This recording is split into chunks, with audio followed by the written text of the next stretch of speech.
Welcome to another unit of the ISM exercise set Business Mathematics. This set we're going to talk about matrices. Let's take a closer look at the exercise. Here we have let the following three matrices, so we're giving A, B and C.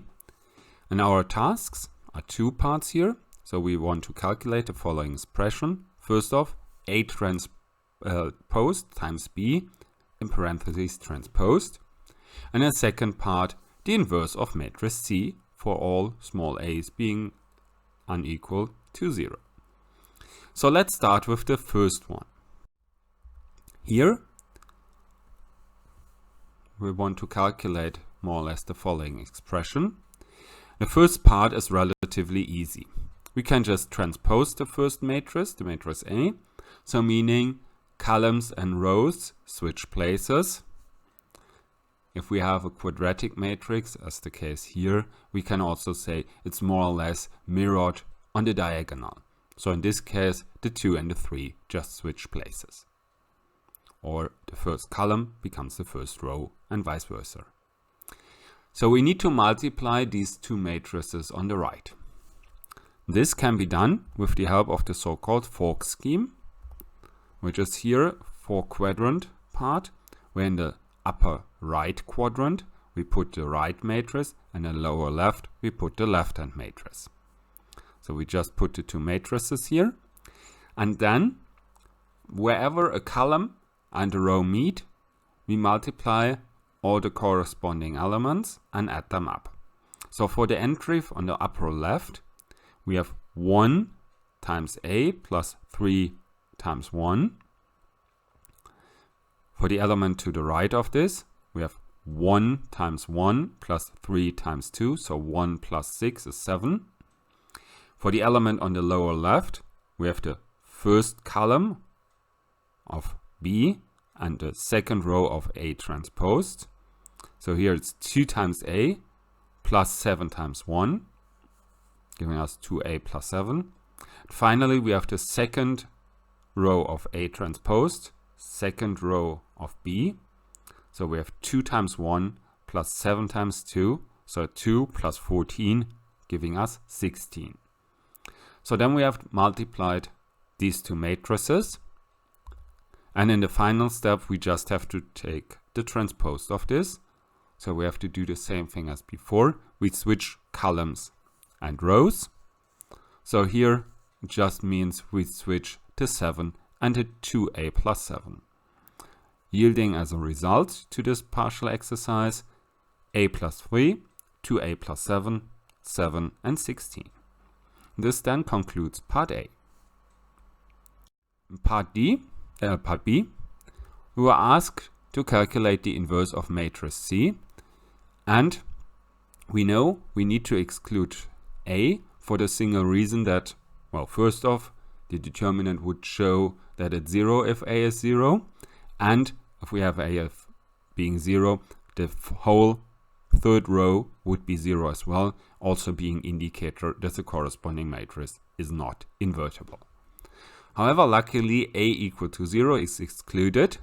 So what we can do here, we can copy matrix C, do a horizontal line, and on the right of this line put the unit matrix.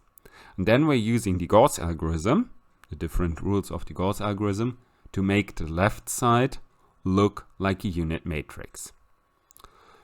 So, meaning applying the Gauss algorithm usually transfers into first getting the matrix on the left to look like an upper right triangle, then making all elements on the diagonal being 1, and then getting rid of all the elements on the upper right. So here, first off, we want to get rid of the 4 in the second row, and this we can get rid of by just subtracting 4 times the first row from the second row. Also, we can prepare some work. We can divide the third row by A, and also, as I know what I'm going to do later, I'm also going to multiply this with 2.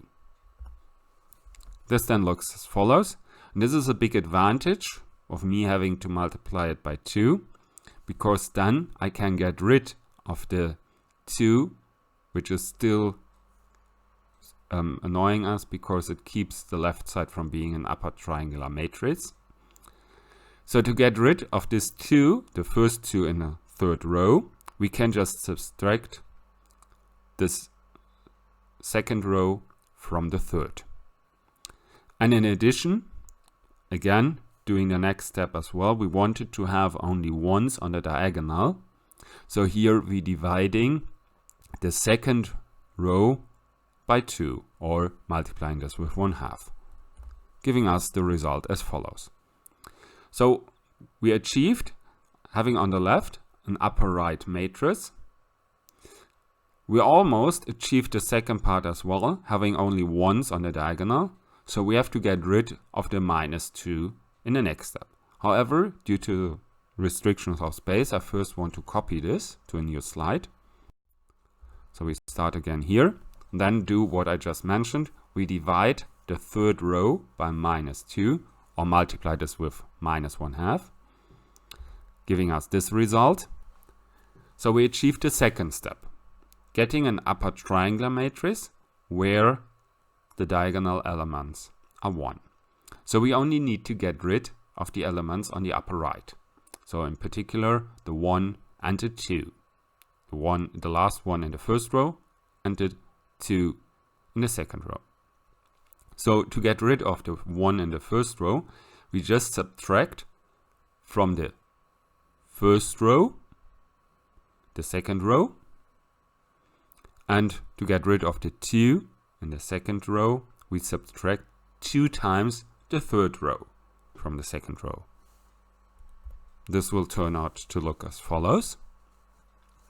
In particular, well, I only mention what I'm doing to make the left side become like a unit matrix.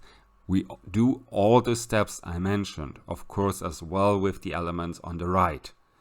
Because once we achieved the result as here, so having on the left side the unit matrix and something else on the right side, the thing on the right side, that's what gives our inverse matrix.